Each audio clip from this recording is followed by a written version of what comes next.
ये धरती बुद्ध की है। पृथ्वी पर आप कहीं भी खुदाई करिए, मिलेंगे तो सिर्फ भगवान बुद्ध और उनके अवशेष। जी हाँ दोस्तों, ऐसी ही एक घटना मैं आपके साथ आज शेयर करूंगा।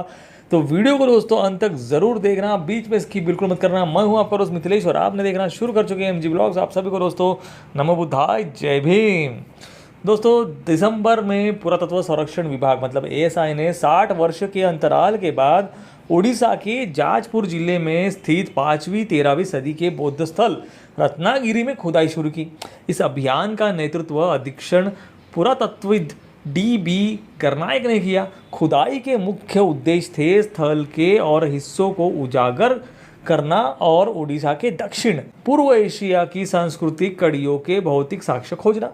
इस अभियान में अब तक कई महत्वपूर्ण खोजें हुई है, जिनमें एक विशालकाय बुद्ध का सिर, एक विशाल हथेली, एक प्राचीन दीवार और अंकित बौद्ध अवशेष मिले हैं। इन सभी को 8वीं और 9वीं सदी का माना जा रहा है।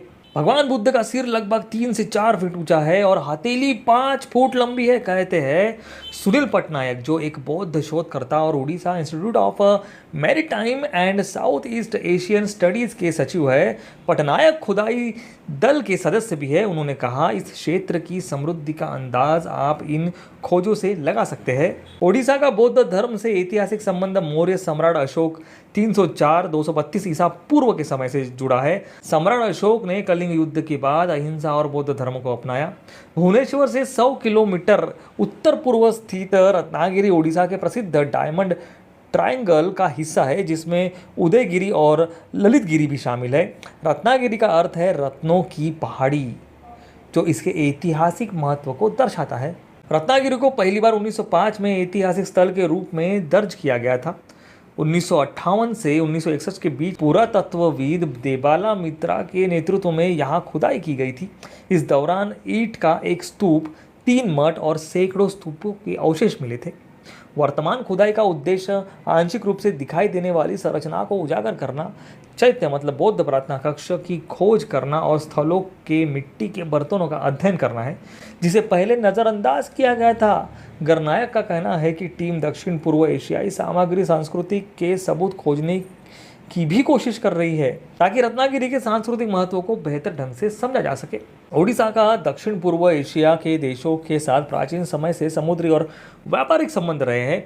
इतिहासकारों के अनुसार काली मिर्च, इलायची, रेशम, कपूर और आभूषण जैसे सामान कलिंग और दक्षिण पूर्व एशिया के बीच व्यापार में प्रमुख थे। राज्य हर साल बोली यात्रा का आयोजन करता है, जिसका अर्थ है बाली यात्रा।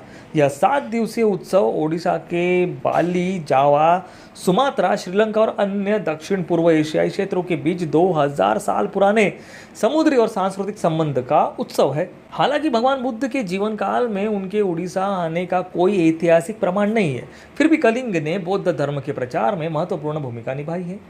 ऐसा माना जाता है कि तपस्सु और भल्लिका नामक व्यापारी भाई, जो बुद्ध के पहले शिष्य बने, उटकल ओडिशा का एक प्राचीन नाम के निवासी थे। विशेषज्ञों के अनुसार रत्नागिरी का निर्माण 5वीं से 13वीं सदी के बीच हुआ, जबकि इसका स्वर्णकाल 7वीं से 10वीं सदी के बीच माना जाता है। क्लीवलैंड यूनिवर्सिटी के पूर्व प्रोफेसर और उड़ीसा के बौद्ध स्थलों के विशेषज्ञ थॉमस डोनाल्डसन का कहना है कि रत्नागिरी नालंदा के समक्ष एक शिक्षा केंद्र था। हालांकि पिछले कुछ दशकों में एएसआई का ध्यान ललितगिरी जैसे स्थलों पर केंद्रित हो गया, जहां राज्य का सबसे पुराना बौद्ध मठ मिला। लेकिन गरनायक के प्रयासों से रत्नागिरी पर फिर से ध्यान केंद्रित किया गया। उन्होंने कहा, स्थल पर कई संरचनाएं आंशिक रूप से दिखाई दी जा रही थी, जिन्हें खुदाई की जरूरत थी। रत्नागिरी में हाल की खोजों से पता चलता है कि यह स्थान प्राचीन काल में बौद्ध धर्म और शिक्षा का एक प्रमुख केंद्र था। विद्वानों का मानना है कि चीनी बौद्ध भिक्षु हेनसांग, जिन्होंने 638 से 639 ईस्वी सन में उड़ीसा की यात्रा की थी, संभवतः रत्नागिरी भी आए होंगे। नवीनतम खुदाई से उस समय की जीवन शैली, कला और धार्मिक परंपराओं पर और प्रकाश डाला जा सकेगा। एएसआई के अधिकारियों के अनुसार रत्नागिरी में खुदाई का काम 1-2 महीने और चलेगा। यदि और खुदाई की आवश्यकता महसूस होगी तो अगले कदम उठाए जाएंगे।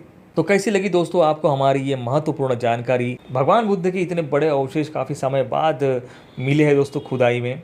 रत्नागिरी का महत्व भी मैंने आपको समझाने का कोशिश किया।